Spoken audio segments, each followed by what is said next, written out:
এই যুদ্ধ যেভাবে এগোচ্ছিল তাতে ইঙ্গিত ছিল আরও ভয়ঙ্কর কোনো পরিস্থিতির, আরও দীর্ঘমেয়াদী ধ্বংসলীলার। হামলা পাল্টা হামলার সঙ্গে সমানতালে এগোচ্ছিল ইরান, ইসরায়েল আর যুক্তরাষ্ট্রের ত্রিমুখী বাকযুদ্ধটাও। কেউ যেন কাউকে বিন্দুমাত্র ছাড় দিতে নারাজ। ফলে ইরানকে যখন ৪৮ ঘন্টার সময় দিয়ে দেশটির বিদ্যুৎ কেন্দ্রগুলোতে হামলার হুমকি দেয় যুক্তরাষ্ট্র, তখন পুরো মধ্যপ্রাচ্যের জ্বালানি নিরাপত্তাকে অচল করে দেওয়ার পাল্টা হুমকি আসে ইরানের পক্ষ থেকে। মধ্যপ্রাচ্য এগিয়ে যাচ্ছিল এক ভয়ঙ্কর পরিণতির দিকে। এখন পিরিয়ড হোক রেগুলার বা হেভি, প্রয়োজন মতো কনফিডেন্স আছে রেডি। Play with confidence. এই অবস্থায় বেশ খানিকটা স্বস্তির বার্তা শোনালেন মার্কিন প্রেসিডেন্ট ডোনাল্ড ট্রাম্প। ৪৮ ঘন্টার আলটিমেটাম শেষ হলে ইরানের বিদ্যুৎ কেন্দ্রগুলোতে হামলার যে হুমকি দিয়েছিলেন সেই অবস্থান থেকে সরে এসেছেন তিনি। নিজের সামরিক বাহিনীকে জানিয়ে দিয়েছেন আপাতত ইরানের বিদ্যুৎ কেন্দ্রে কোনো ধরনের হামলা নয়।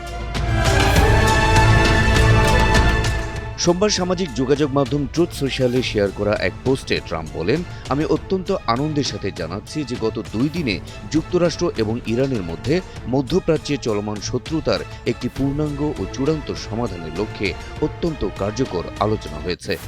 তিনি উল্লেখ করেন, আলোচনার ভঙ্গি এবং সুর ছিল অত্যন্ত গভীর, বিস্তারিত ও গঠনমূলক।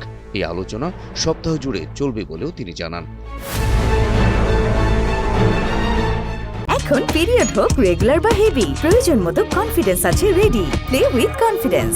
ট্রাম্প তার পোস্টে লিখেছেন, চলমান বৈঠক এবং আলোচনার সফলতার উপর ভিত্তি করে আমি প্রতিরক্ষা দপ্তরকে আগামী ৫ দিনের জন্য ইরানের বিদ্যুৎ কেন্দ্র এবং জ্বালানি অবকাঠামোগুলোতে যে কোনো ধরনের সামরিক হামলা স্থগিত রাখার নির্দেশ দিয়েছি। এর আগে হরমুজ প্রণালী খুলে দিতে ইরানকে ৪৮ ঘন্টার আলটিমেটাম দিয়েছিলেন ট্রাম্প।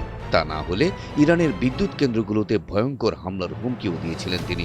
জবাবে পাল্টা হুমকি দিয়েছিল ইরানও। বলেছিল, ইরানের বিদ্যুৎ কেন্দ্রের সামান্যতম আঘাত হানা হলে মধ্যপ্রাচ্য জুড়ে মার্কিন মিত্র দেশগুলোর বিদ্যুৎ কেন্দ্র, জ্বালানি স্থাপনা এবং পানি শোধনাগারগুলোতে ভয়ঙ্কর হামলা চালানো হবে।